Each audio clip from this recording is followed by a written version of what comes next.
os companheiros aqui de Cornélio do Cobre, cidades adjacentes. É sempre com renovado prazer que nós voltamos a esta casa, cujo objetivo nós sempre percebemos é o trabalho de doutrinação, de assistência social, que é o grande objetivo nosso de crescermos espiritualmente e sermos úteis e cooperadores com Deus na obra da criação. Todos nós somos chamados. O meu companheiro Simões, que veio para, inclusive, divulgar o livro conosco, ele até pediu desculpas, porque ele estava dizendo que eu iria falar sobre Peça e Receba, o Universo Conspira a Seu Favor, que é um livro que nós estamos lançando esse mês, e em Jacarezinho nós vamos fazer o lançamento oficial, muito embora já esteja sendo vendido no Brasil todo através dos clubes de livro. Na realidade, o que nós tínhamos falado com a Milton é que nós iríamos abordar hoje este livro, Da Moral Social às Leis Morais. Este é o tema do penúltimo livro nosso, que nós estamos em divulgação. Inclusive vai ser versado agora para o castelhano, em Costa Rica. Foi pedido à editora para que eles pudessem lançar em língua castelhana e divulgar para os hermanos da região, e que vai ser divulgado ainda esse ano. Eu vou trabalhar aqui, como sempre vocês já conhecem o meu trabalho, não é no sentido de arroubos de oratória. Como nós temos formação didática, formação pedagógica, nós temos por objetivo que, após a nossa palestra, vocês levem uma mensagem, uma reflexão.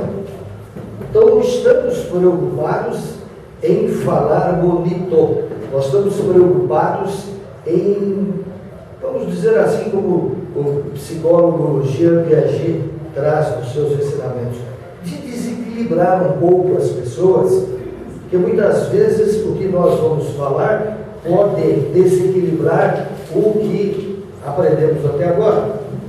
Mas o objetivo da palestra é que nós nos modifiquemos e nós transformemos, façamos revisão dos nossos conhecimentos e no final é bom que leve dúvida, porque a dúvida nos esclarece.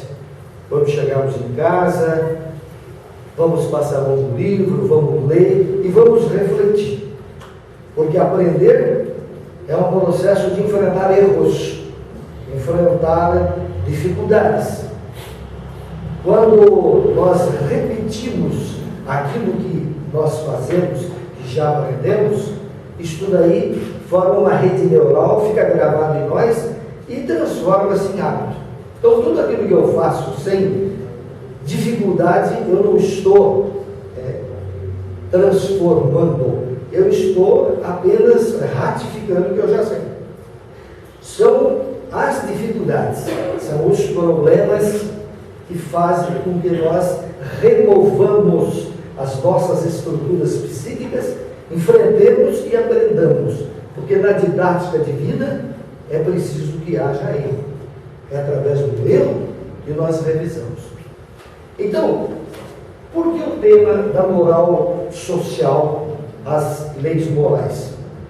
Nós temos um capítulo do Livro dos Espíritos que fala das leis morais.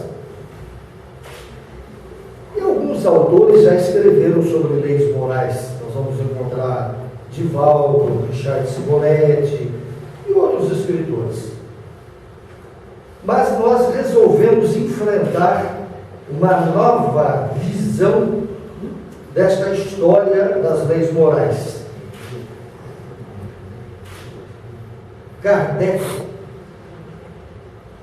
na metade meados do século XIX, trouxe para nós luzes do entendimento através do lançamento de O Livro dos Espíritos. E Kardec, obviamente, não tinha no seu objetivo trazer uma religião. Kardec, influenciado pelo iluminismo, por pensadores da época, que trouxe uma revolução no pensar daquele momento, nós vamos encontrar na época de Kardec uma efervescência no conhecimento filosófico, conhecimento científico, uma mudança total do que até então se aprendia ou se praticava até a época em que Kardec lançou as bases do Espiritismo. Kardec foi influenciado por vários pensadores, vários filósofos, que vieram dar explicações lógicas, científicas, para que surgisse a doutrina espírita. Nós vamos encontrar, nessa época do iluminismo, nós vamos encontrar, por exemplo, Augusto Comte, sociólogo. Ele veio trazer a ideia de que nós não podemos aceitar as coisas se não passar pela ciência. Augusto Comte criou, inclusive, uma religião, na época, que não era a religião que comumente reinava, uma religião racional. E ele dizia que nós não podemos aceitar nada se não for positivo, se não passar pela razão. E Kardec, homem de letras, estudioso, foi influenciado por Augusto Comte, este sociólogo, que também pensou em um espiritismo não voltado aos ensinamentos místicos, mas um espiritismo que trouxesse explicação científica, que pudesse enfrentar a razão em todas as épocas da humanidade. E aí então nós vamos encontrar Kardec dizendo que a fé verdadeira é aquela que enfrenta a razão em todas as épocas da humanidade. Ele ensinava que nós tínhamos que passar tudo pela ciência, não poderíamos aceitar nada se não fosse provado. Tanto é que Kardec também assevera que o Espiritismo será científico ou ele não sobreviverá, vai virar pó. Então nós, como espíritas, entendendo o que Kardec propôs para a doutrina, criando inclusive um neologismo chamado Espiritismo, porque ele via a mudança de pensamento em relação ao Espiritismo, que ele não seria místico, ele não seria religioso, no sentido que as religiões davam anteriormente, cheio de dogmas, cheio de ensinamentos que não se provava, era mais na base do ouvir dizer ou aceitar o que os outros disseram. Kardec pensou num espiritismo que pudesse ser provado naquilo que ele se propunha. Então Kardec, grande pensador, ao criar o espiritismo, pensou em comprovar tudo aquilo que se ensinava, que os espíritos ensinavam, pudesse ser cientificamente provado. E existe esta parte do livro dos Espíritos, do qual eu fiz esse trabalho, e parece-me que o espírita não dá muita verdade, ou muito estudo a essa parte chamada de leis morais. Quando se fala em moral, a pessoa diz, bom, Vamos estudar o Evangelho sobre o Espiritismo, porque no Evangelho está toda a moral. E de uma certa forma relega para o segundo plano as chamadas leis morais, que nós espíritas, dentro do procedimento de Kardec, deveríamos estudar, analisar profundamente. E Kardec pretendia que o Espiritismo tivesse conotação científica e que tudo seria baseado em leis naturais. Que o Espiritismo deu o nome de leis morais. Então, o que nós pensamos?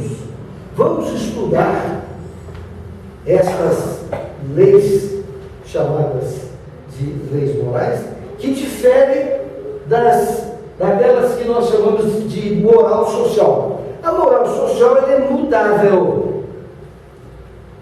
Aquilo que há anos atrás nós pensávamos de um jeito, houve mudança nos costumes e a moral social mudou. Aquilo que nós entendíamos como uma lei irrevogável, daí com o tempo nós temos mudança, porque lei humana pode ser criada, pode ser trabalhada pelas leis dos nossos legisladores. Nosso legislativo cria lei, e volta e meia eles estão sendo mudadas, essas leis, à medida que elas se tornam obsoletas. Mas Kardec fala da lei moral, a lei natural. A lei natural é aquela que existe para todo e sempre. Lei natural é imutável. Deus não muda a lei moral para nos atender. Nós é que nos modificamos e adaptamos à lei moral, à lei natural. Então o processo de crescimento espiritual nosso é um processo de adaptação às leis naturais, que não mudam, que são imutáveis. Muita gente pensa que pode pedir a Deus para atender um caso particular meu, mas as leis morais não mudam, nós adaptamos a ela. Por exemplo, se nós falarmos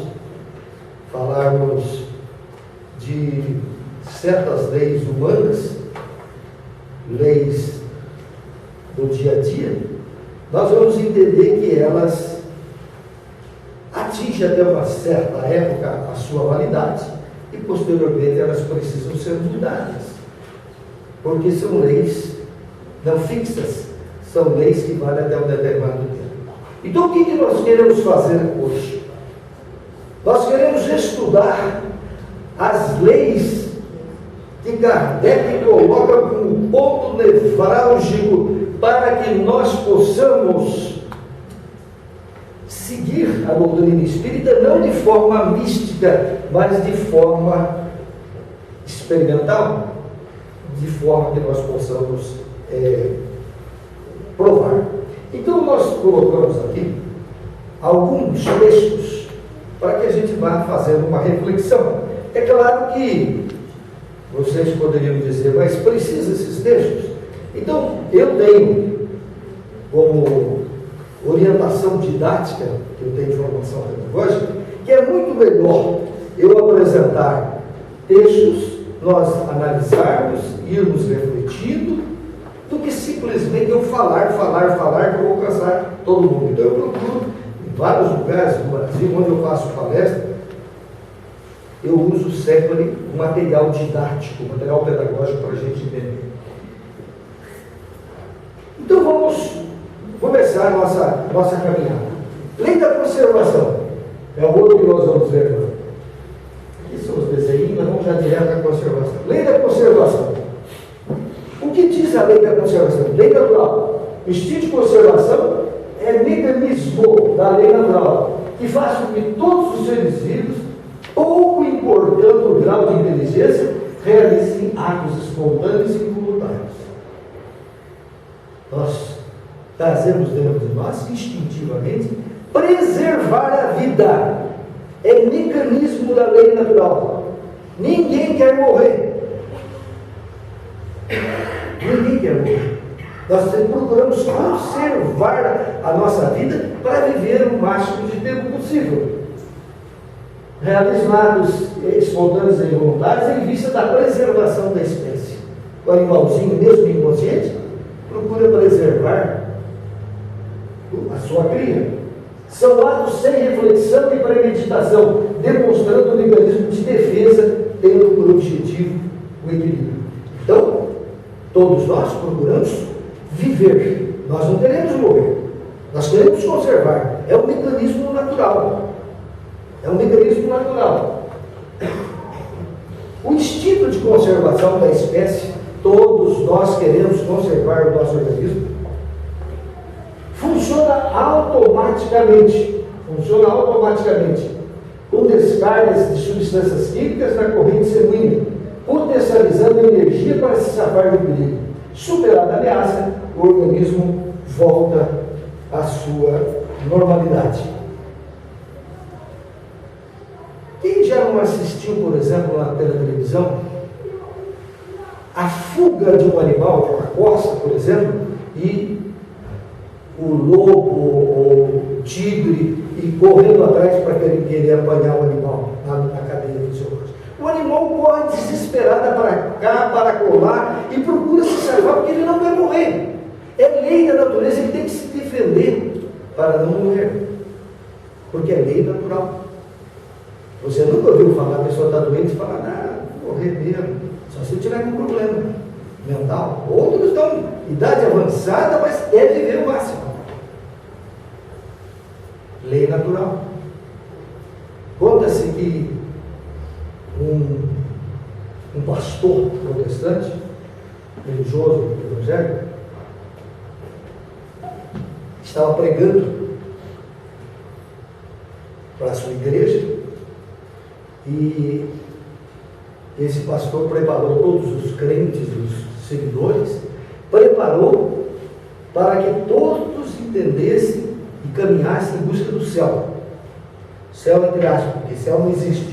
Céu é estado de espírito. E falou bastante, nós temos que ser bom, ser isso, ser aquilo, que nós vamos alcançar Deus, o reino de Deus lá em cima, porque o reino de Deus também não está lá. Deus é estado de espírito, é nós. E ele então, depois que deixou todo mundo motivado, falou assim: quem quer ir para o reino de Deus? Seu Bíblia passa agora todo mundo.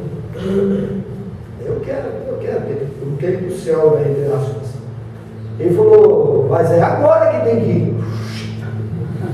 Todo mundo baixou o braço dele. Ninguém quer morrer, por mais que nós estejamos doentes. Nós queremos viver a lei da conservação. Nós procuramos continuar a nossa vida. Deixa eu ver mais algumas coisas. A outra lei, lei da destruição. Aí parece um contraste. Se Deus nos concedeu uma lei chamada lei da conservação, por outro lado nós temos uma lei da destruição. Será que esse negócio está certo? A gente fica pensando. Se incentiva a nós conservarmos o nosso organismo o máximo possível, por outro lado nós vamos encontrar uma lei da destruição.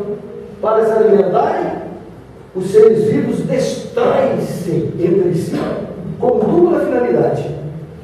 Primeiro, manter o equilíbrio na reprodução.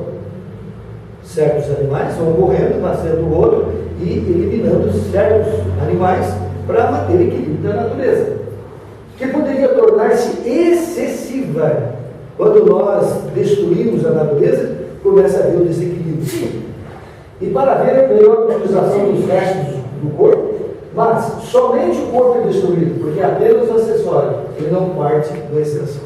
Então o animal, quando morre, mesmo no processo de destruição, ele luta para não morrer, ele perde um corpo. O princípio inteligente ali está nesse animal, ele vai continuar vivendo, ele vai continuar estagiando até atingir a razão, até atingir a condição de homem, de espírito, racional, com livre-arbítrio, mas isto antes da condição.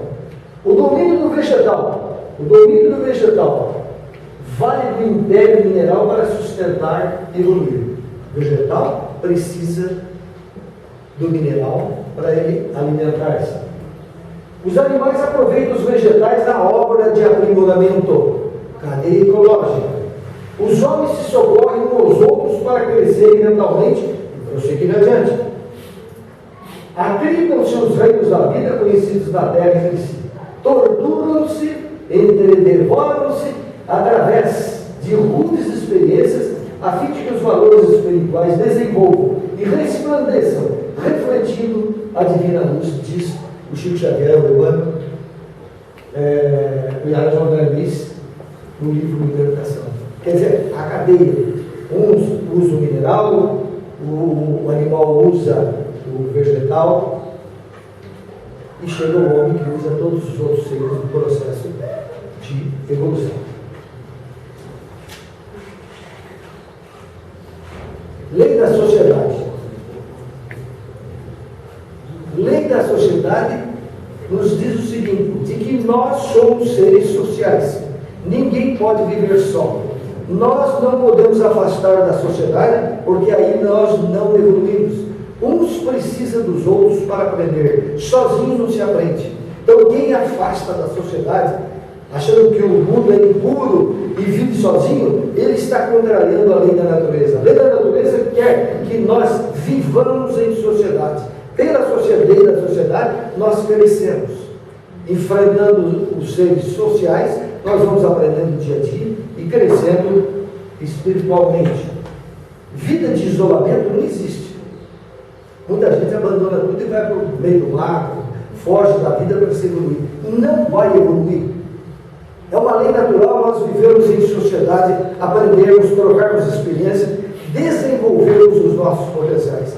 Precisamos deste contato dos homens uns com os outros para nós evoluirmos. Então, o princípio inteligente, em seus ensaios, desde o início de sua expressão, já se associa, por ato instintivo, a seres da mesma espécie para o processo de desenvolvimento. O que chamamos de afinidade dos elementos e dos homens é o que podemos chamar de vida social. Então, isto nos mostra que nós temos que viver em sociedade. Não podemos viver isolados. Porque enfrentando os problemas junto aos semelhantes, nós vamos crescendo, enfrentando problemas, enfrentando obstáculos. Pela didática divina, nós vamos crescendo. Por exemplo, as células nossas são inteligentes. As nossas células são inteligentes. As células se unem e formam uma corporação. As células são seres inteligentes do nosso organismo. Tem um médico cientista de Bate-Chopra. Ele diz o seguinte, que as nossas células estão constantemente bisbilhotando os nossos pensamentos. Isto quer dizer, o que eu penso, como se for uma carga energética, eu jogo no organismo. Se eu penso no positivo, na ideia saudável, eu faço o organismo ficar saudável. Se eu tenho pensamento negativo, eu transformo em mentira as nossas células, que é um assunto que eu desenvolvo em grande parte desse livro que eu estou lançando esse mês, que é sobre nós mesmos formarmos as nossas ideias, os nossos pensamentos nas orações, porque eu crio a minha oração. Oração é um protocolo da mente do nosso organismo, aquilo que eu quero. Os peixes não vivem sozinhos, vivem em cardumes. As aves vivem em bandos, lei da sociedade. Os animais de toda espécie vivem em grupos. A árvore oferece maior coeficiente de produção se colocada uma próxima à outra. A lei da sociedade, produz mais. Então, vida de isolamento é andar contra a lei da natureza. Agora nós temos uma outra lei, a sétima. Lei do progresso. Esse é o ponto nevrálgico do Espiritismo. Esse é o ponto nevrálgico do Espiritismo. Enquanto outras religiões, mesmo as cristãs, nós progredimos até um ponto que eu vou morrer. Não é isso? Eu não aceito a reencarnação. Sem a reencarnação não existe progresso. Existe progresso no limite. Daí cada um tem o seu rumo. Então, A lei do progresso é a lei fundamental da evolução do homem, da evolução da sociedade. Nós não podemos deixar de progredir. Sempre temos que progredir. Sempre temos que evoluir. Isto é a grande diferença, o grande divisor de águas entre o Espiritismo, com a lei do progresso, e com as outras religiões é isto: o divisor de águas entre o Espiritismo e as demais doutrinas vinculadas ao pensamento judaico-cristão reside exatamente no princípio evolucional alicerçado na lei do progresso, diz Kardec, do céu e inferno. Esta é a grande diferença. Existe sequência da vida. Nós temos que progredir. Aquela ideia de que muita gente diz, é pecado ser rico, não pode progredir, isso é balela. Nós temos que progredir em todos os âmbitos da natureza, do ponto de vista físico, social, da riqueza. É obrigação progredirmos. Todos nós temos que progredir. Não tem nada de errado. Errado é não progredir. É ficar na inação, não produzir. Quando nós estamos progredindo, nós estamos crescendo, estamos dando oportunidade às pessoas, do trabalho, os pais, para se alimentar, para viver. Então, esta lei do progresso é inerente ao ser humano. É o que Kardec fala. Lei do progresso está em consonância com o Espiritismo, porque nós precisamos progredir. Não é pecado ser rico. Ah, mas ensinaram que é mais fácil um rico, um camelo entrar no fundo da agulha do que o rico entrar no reino do céu. Balela. Isso daí é uma frase usada na época. Tem muita gente que trabalharam, lutaram, usaram o seu suor honestamente e que ajudam a sociedade, pagam os seus impostos, constrói escola, constrói estradas, constrói saúde com o dinheiro daquele que trabalhou. É ruim quem afasta do trabalho e vive da inoperância, aquele que não faz, que não trabalha. Todos nós temos a obrigação de progredir. O progresso faz parte da lei da sociedade. Então não tem essa, não, eu vou ser religioso, não vou trabalhar. Não é isso, nós temos que trabalhar. Isso faz parte da lei do progresso.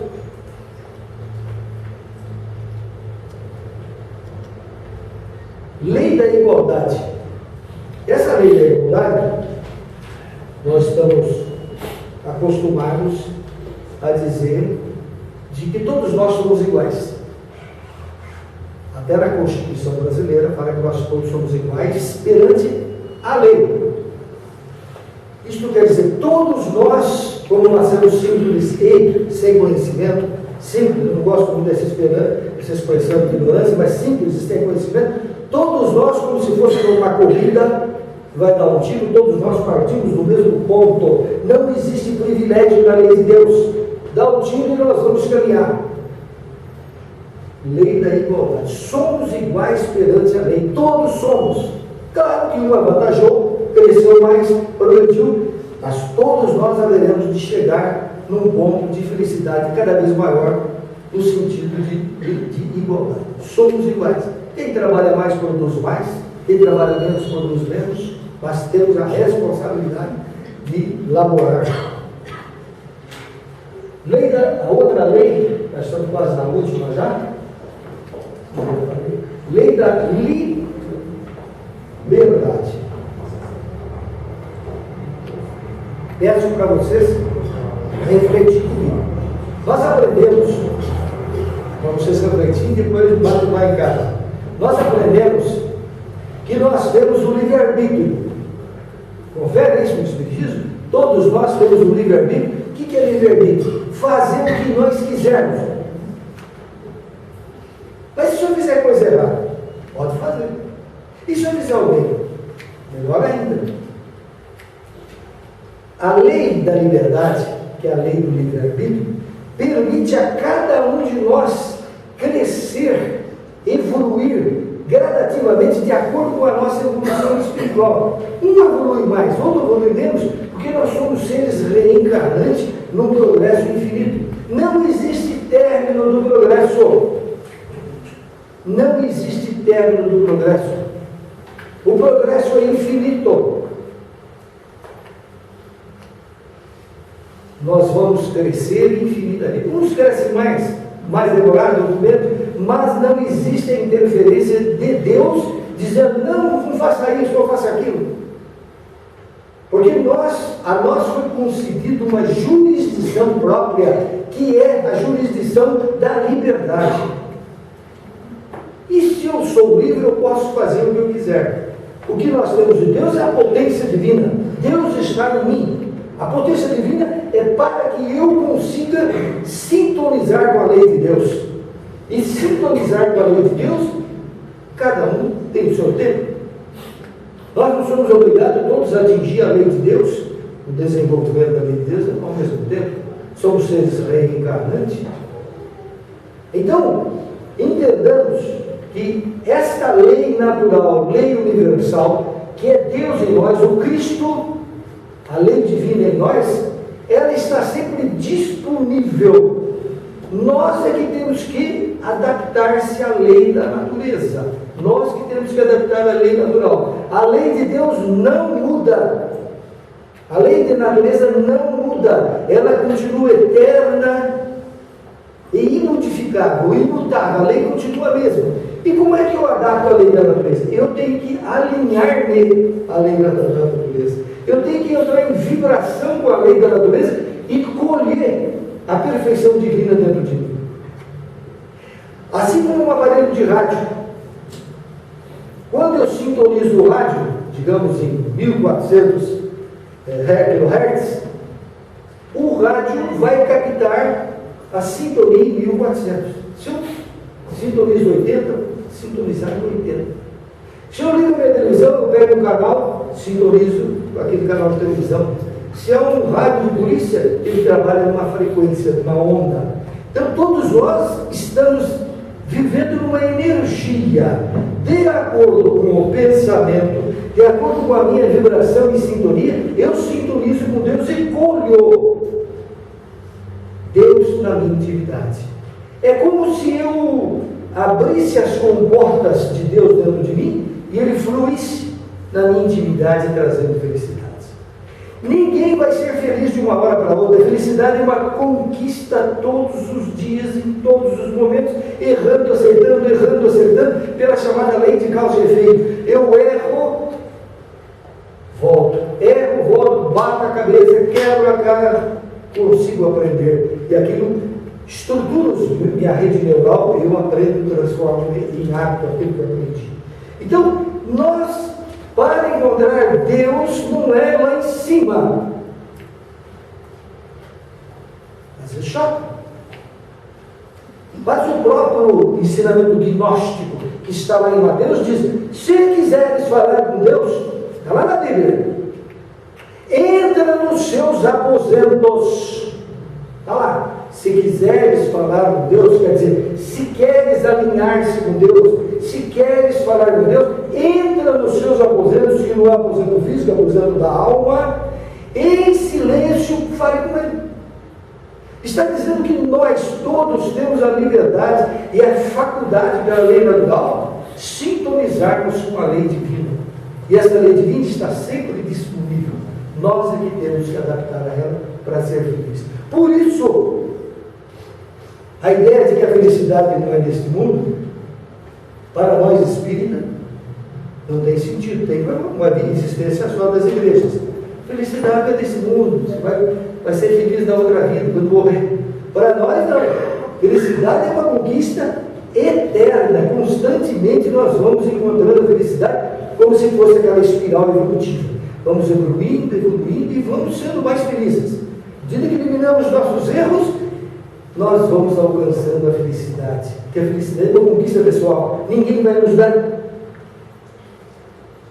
Felicidade ninguém nos dá de graça. Nós construímos através dos princípios de lei de causa e efeito. Emmanuel diz que Não é preciso atravessar a sombra do túmulo para alcançar a felicidade face a face. Veja o que ele está dizendo. Não é preciso atravessar a sombra do túmulo para alcançar a felicidade face a face. Em outros termos, não é preciso morrer para encontrar a felicidade do outro mundo. Porque, através do princípio de causa e efeito, nós vamos alcançando essa felicidade gradativamente todos os dias da nossa vida. Não é só depois da morte. Dizer que a felicidade é só do outro mundo é pensar que existe uma única existência. Não tem sentido. Para nós espíritas não tem sentido. Mas como o Evangelho é uma mistura de ensinamentos também da própria igreja, nem sempre está representando a lei da evolução. Então, nós alcançamos a felicidade, um processo de construção infinita. Não nos dão. Que aquilo que nós pensamos que é felicidade, para nós espíritas, quando alcançamos a felicidade, não é mais. Você quer mais para frente, num processo evolutivo infinito. Por isso não podemos aceitar a ideia de existência única. Não posso aceitar a ideia que eu vou ser feliz quando morrer. Eu vou ser feliz gradativamente à medida que eu elimino as minhas imperfeições. A cada imperfeição, o fluxo de Deus, a água pura da vida, ecoa dentro de mim. Mas ninguém pode fazer isso por você. Nós precisamos entender pela lei natural ensinada pelos Espíritos que nós somos responsáveis pelo nosso sucesso. Somos responsáveis pela nossa felicidade. Nós é que somos construtores do nosso destino. E por aí nós vamos vendo a lei da liberdade. Em sua natureza, o homem é senhor absoluto de si mesmo, tendo o direito de fazer ou não fazer. Muita gente pode pensar assim: meu Deus, mas o que o orador está falando, o expositor? Será que é verdade? Pense comigo. Você tem o direito de fazer ou não fazer tudo que aquilo que julgar conveniente. E quem vai me corrigir? Vai ter um Deus olhando em mim e querendo me julgar, querendo me castigar? Não. Esta é a beleza da lei divina, da lei da reencarnação. Nós vamos aprender os nossos erros ao longo do tempo. À medida que eu acerto, este é meu tempo. Não existe tempo da felicidade. O tempo é o meu, o tempo é o seu, o tempo dele, o tempo é dela. Cada um de nós construímos evolutivamente a nossa felicidade, eliminando as imperfeições, que são normais. Errar faz parte do jogo evolutivo. Não tem nada de errar, porque a lei natural nos diz que nós podemos errar. Ah, mas eu fiz isso. Daí? Errar é um processo de aperfeiçoar e de aprender. Nós aprendemos com os erros. Você não viu 7 a 1, se vai, não vamos aprender, né? Vamos ver o 7 a 1 só. Então, no entanto, para viver aquilo que julga conveniente, no entanto, para viver em sociedade, essa liberdade se restringe em razão das exigências da vida comunitária, exercendo a vontade dentro dos limites. E agora o último, a gente descansar o centro. A última lei. A última lei é chamada lei da justiça, do amor e da caridade. Segundo os Espíritos, dizem Kardec, que essa lei é considerada por eles a mais importante. A lei da justiça, do amor e da caridade. Começando lá da lei da adoração. Quando se chega nesta lei, nós fizemos a espiral evolutiva e chegamos na 10ª, que é a mais importante. É o complemento das leis anteriores, quando nós chegamos no princípio da lei da justiça. Ela é considerada pelos Espíritos como a mais importante. Não só engloba todas essas leis naturais, desde a primeira, como também constitui o ápice que todo espírito aspira a atingir, que é a perfeição. Então só vamos amar, só vamos partir para a caridade se nós desenvolvermos o senso de justiça. Justiça no sentido de retidão, de justo, Quando eu desperto em mim o senso de justiça, não faço mal.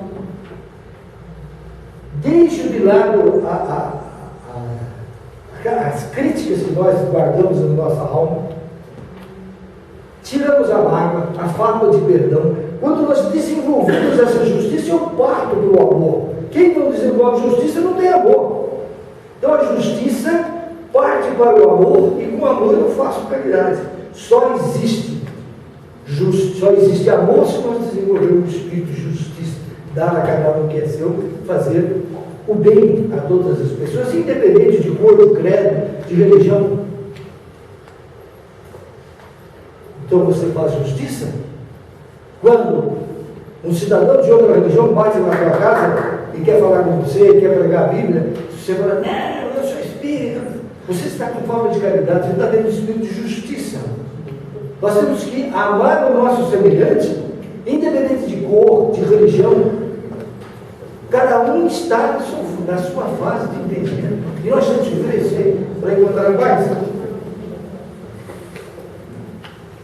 O sentimento de justiça é inato no homem. Outra coisa, sentimento de justiça nós vamos desenvolvendo. O potencial está dentro de nós, como uma semente. Mas nós vamos crescendo, vai ampliando a justiça em nossos corações, nas nossas ações.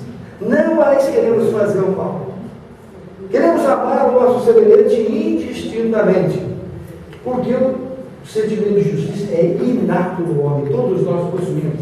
Encontrando-se em estado potencial, você tem a semente da justiça, mas ela só vai desenvolvendo gradativamente. Aquele que não tem espírito de justiça hoje, ou terá amanhã. Porque todos nós vamos desenvolver justiça. O espírito, na igreja fala o santo, né? O santo de hoje será o espírito de luz amanhã. Quer dizer, o imperfeito será perfeito. Isto é a beleza da doutrina espírita. A ninguém está impedido de crescimento. Ninguém vai paralisar. Todos nós vamos avançando gradativamente para a perfeição. Então, o sentimento de justiça é inato no homem, encontrando-se em estado potencial, latente, embrionário, dormente, está dormindo dentro de você, pronto para vir a ser, quer dizer, da semente transformar-se em árvore, porém, na dependência das condições propícias para manifestar. Caridade e amor se materializam à medida que se desenvolve o senso de justiça ao longo dos tempos. Para encerrar, o que o Kardec pergunta, o que é caridade para Jesus?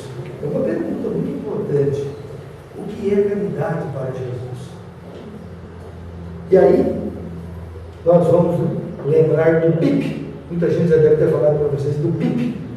BIP. Caridade para Jesus. B do BIP. Perdão aos vossos